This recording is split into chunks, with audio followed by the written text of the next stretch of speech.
Bonjour, je m'appelle Lisa Rajo Trujillo et je suis en deuxième année de thèse sous la direction de Mercè Pujol de l'Université de Perpignan et Annick Rivens de l'Université de Lille.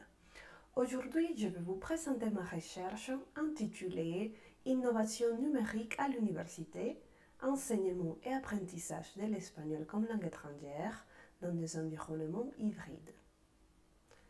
Pour commencer, je vais vous parler du projet, puis je vais vous présenter les résultats du premier cycle et finalement, je vous ferai part des conclusions qu'on peut tirer de cette première expérimentation.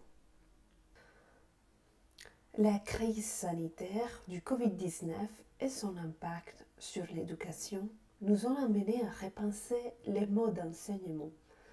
Parmi les différents types d'enseignement qui ont connu un essor pendant cette période, l'hybridation se démarque comme une modalité pouvant améliorer l'enseignement et l'apprentissage.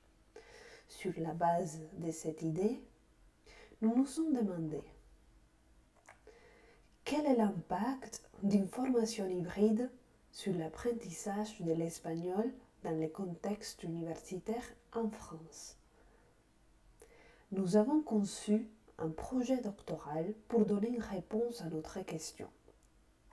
L'objectif principal de ce projet est la conception de cours adaptés aux besoins des étudiants, principalement pour améliorer le développement de l'expression orale. Pourquoi visons-nous l'expression orale? Parce que lors du premier questionnaire que nous avons proposé aux étudiants, c'est la compétence première qu'ils avaient le plus envie et besoin de développer et ils reconnaissent en avoir les plus grandes difficultés. Notre projet est actuellement mené au sein de l'Université de Perpignan via Domitia et aura une durée de 3 ans avec un cycle expérimental chaque année. Nous travaillons dans le cadre de l'ANSAD, langue pour spécialistes d'autres disciplines, c'est-à-dire nous avons des étudiants de différentes filières qui, dans leur parcours, doivent prendre une langue vivante. Actuellement, à l'UPVD, nous avons 3 niveaux d'espagnol, les niveaux B2, B1 et B1-. Et les étudiants sont placés dans ces niveaux à travers un test de classement interne. Chaque niveau a une durée de 18 heures à raison d'1h30 par semaine pendant 12 semaines. B1- est le niveau le plus hétérogène où nous trouvons les personnes qui ont déjà étudié l'espagnol mais qui ont de grosses difficultés pour comprendre et s'exprimer. Nous avons choisi le niveau B1- pour faire notre intervention parce que ces étudiants ont le plus besoin de consolider leur base et de développer leur capacité de communication. Par rapport à la méthodologie, nous sommes en train de faire une recherche-action par cycle que nous pouvons expliquer à travers le chemin de Kemis et McTaggart.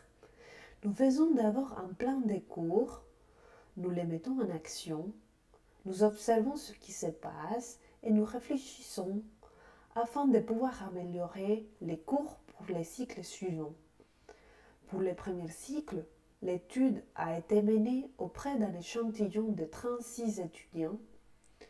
Nous avons donné les mêmes cours d'espagnol au niveau du contenu, mais avec 2 formats différents. Un groupe suivait les séances d'1h30 en présentiel et un groupe suivait 1 heure de la séance en présentiel et 30 minutes à distance. Nous nous demandions si ces 30 minutes à distance allaient avoir un impact significatif dans leur développement de l'expression orale. Nous avons choisi comme fil rouge de notre cours la thématique la vie universitaire avec 3 tâches. La première tâche, entretien, amener les étudiants à découvrir la vie universitaire dans un pays hispanophone à travers l'interaction avec des étudiants colombiens de l'Université del Valle. La deuxième, mes études, pousser les étudiants à chercher l'équivalent de leurs études dans un pays hispanophone et les comparer avec leurs études en France. La troisième, CV vidéo, inviter les étudiants à faire une candidature en vidéo pour un semestre d'échange dans l'université hispanophone de leur choix.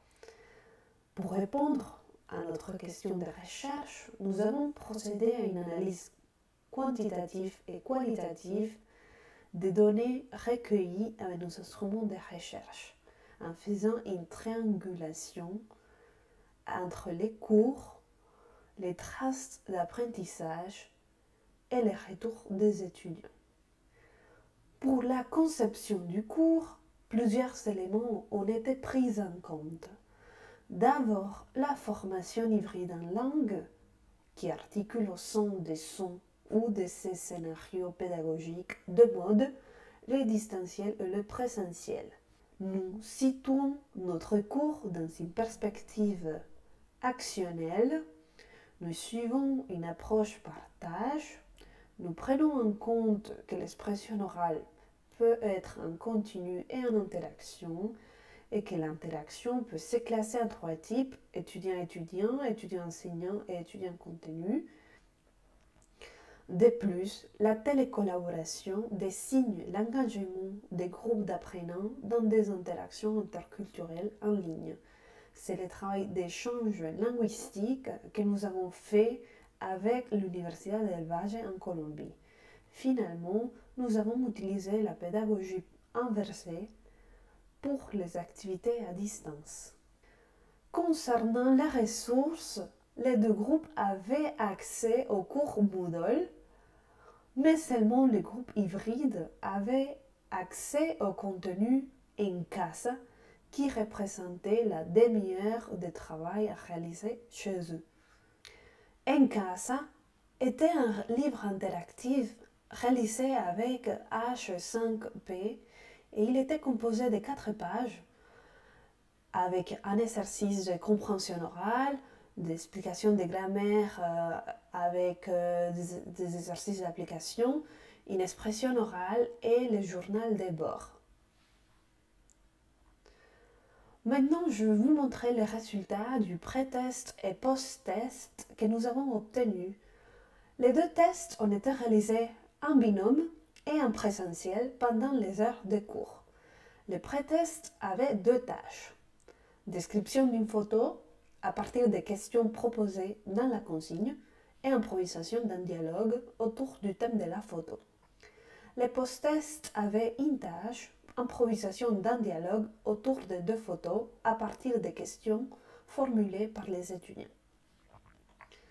Pour évaluer l'expression orale, nous avons adapté des critères proposés dans la grille de production orale du CLES B1 parce que ces critères représentent ce qui est attendu des étudiants universitaires en France. En regardant la moyenne des résultats que nous avons notés de 0 à 20, nous voyons que dans les pré-tests, il y a une différence de 7,6 entre le groupe hybride et le groupe présentiel. C'est-à-dire que le niveau du groupe présentiel est supérieur à celui du groupe hybride depuis le début du cours. Dans les post-tests, les groupes hybrides augmentent de 5,7 et les groupes présentiels de 1,4. C'est-à-dire que les deux groupes se sont améliorés au cours du temps, mais l'amélioration du groupe hybride est plus significative. Comme chaque tâche proposée, un cours visait un objectif spécifique, nous leur avons demandé s'ils ont amélioré la compétence visée avec chaque tâche. Nous trouvons dans les groupes hybrides 100% de réussite selon les perceptions des étudiants. Les tâches ont effectivement amélioré l'expression orale selon eux. Dans les groupes présentiels, il y a 3 plutôt pas d'accord. Cela peut être dû au niveau de certains étudiants dans ces groupes.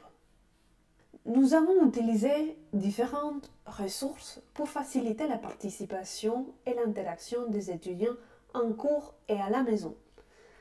D'abord, nous avons Nearpod, Il s'agit d'une application qui permet de faire des activités interactives à travers des portables.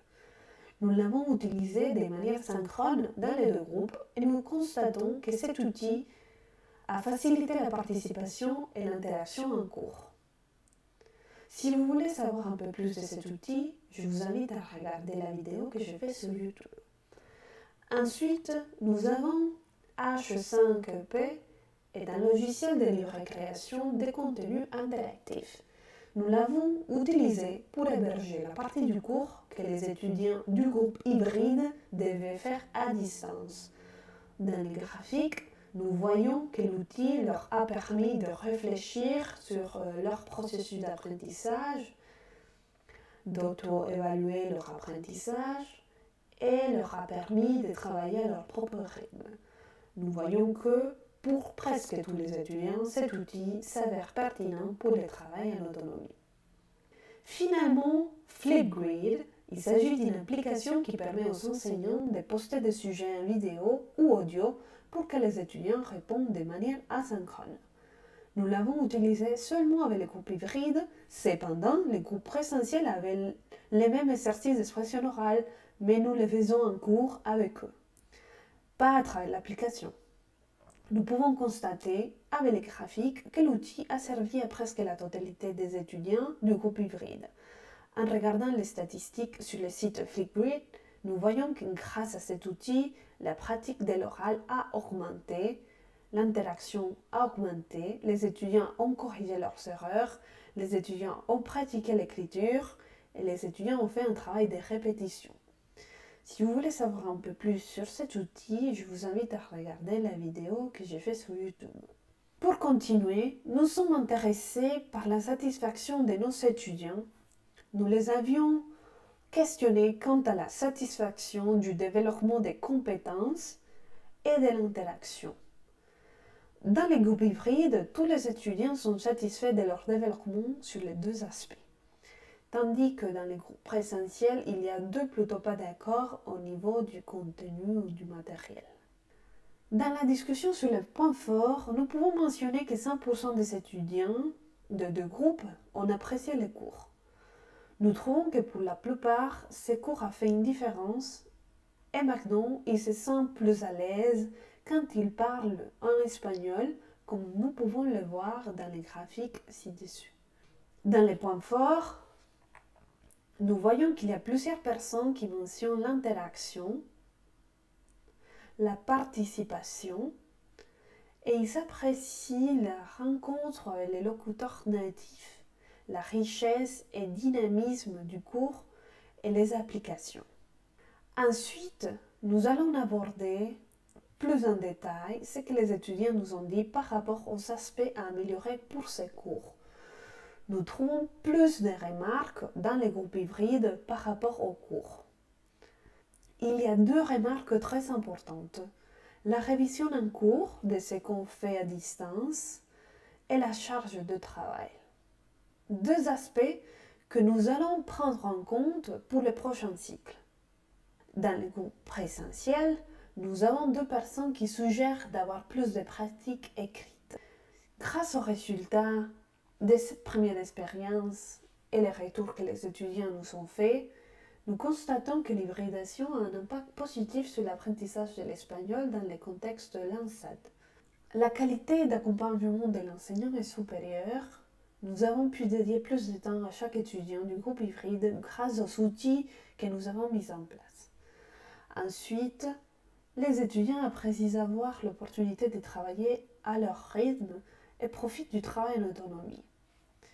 Enfin, la progression des étudiants en expression orale a été très significative, ce que nous constatons grâce aux résultats du post-test et à la perception qu'ils ont eux-mêmes de leur progression. Pour sa raison, nous prévoyons de continuer avec la formation hybride, mais en faisant des modifications pour les prochains cycles dans les aspects suivants: le format des cours, la distribution du temps de travail, les tests et les tâches langagières. Je vous remercie de votre écoute et si vous avez des questions, n'hésitez pas à me contacter.